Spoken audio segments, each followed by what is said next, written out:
Because your team is really, really tough. I credit you and your coaching staff for that. Who do you credit for how tough this team is?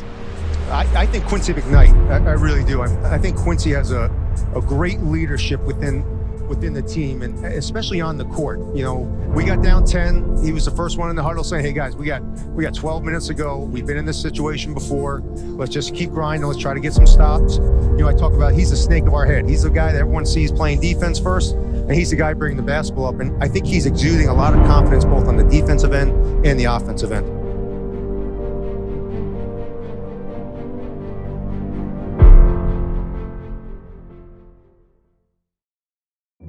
Started playing basketball at a young age. My parents just raised me that. Both of my parents played in high school. My mom passed away in 2010, but my dad's still around with me, so he comes to all the games. I started playing AAU, from 6th grade on. I was playing AAU at a high level. I played on the Nike circuit, where I played against a lot of guys like Miles. We was at an AAU trip, Peach Jam. The game was on ESPN.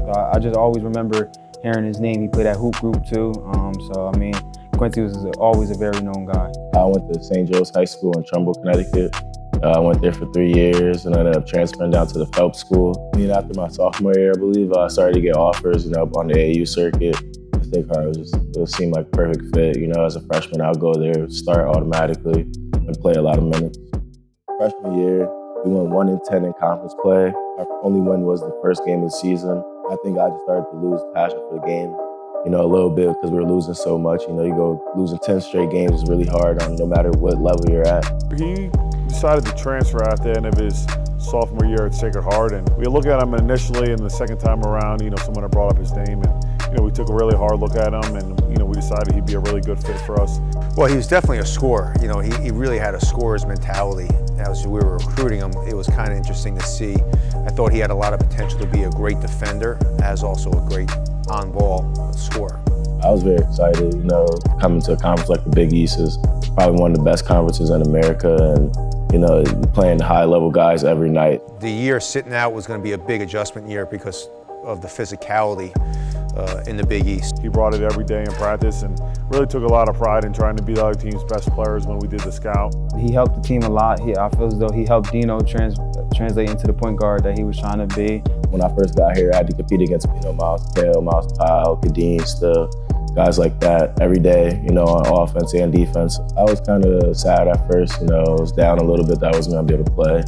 But at the same time, I knew I was coming in and I was going to be able to watch the 4 seniors go on their last go-around. And I was going to be able to learn from Kadeem and learn from Miles. It helped him and better him as a person. Coach, he always came in and coach always challenged him to make other guys better. Sometimes he was guard Dino, or the other times he would guard Desi. And I think the biggest thing that I told him, I said, I see you as someone that, for the first time in a while, is a guy that can be a point of our defense, a guy that could really be a guy that could stop the really good guards in this league. I just took it as a learning experience, and it helped me a lot to come into this year and be able to do what I'm doing now.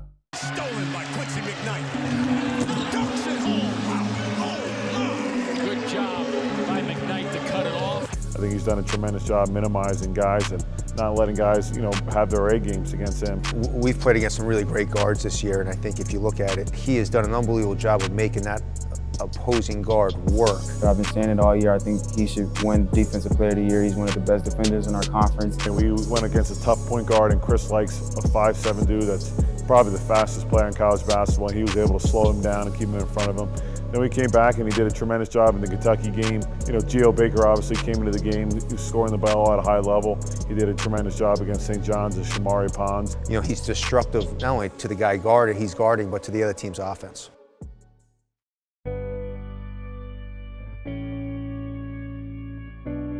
Rock is, one of the best places I ever played in. The arena gets packed for us. The fans always on the sideline screaming our names. Little kids are sitting there before the game at half court, want to get a high five from me. So it definitely got me a little bit more passionate about the game because I had to actually miss it for a year.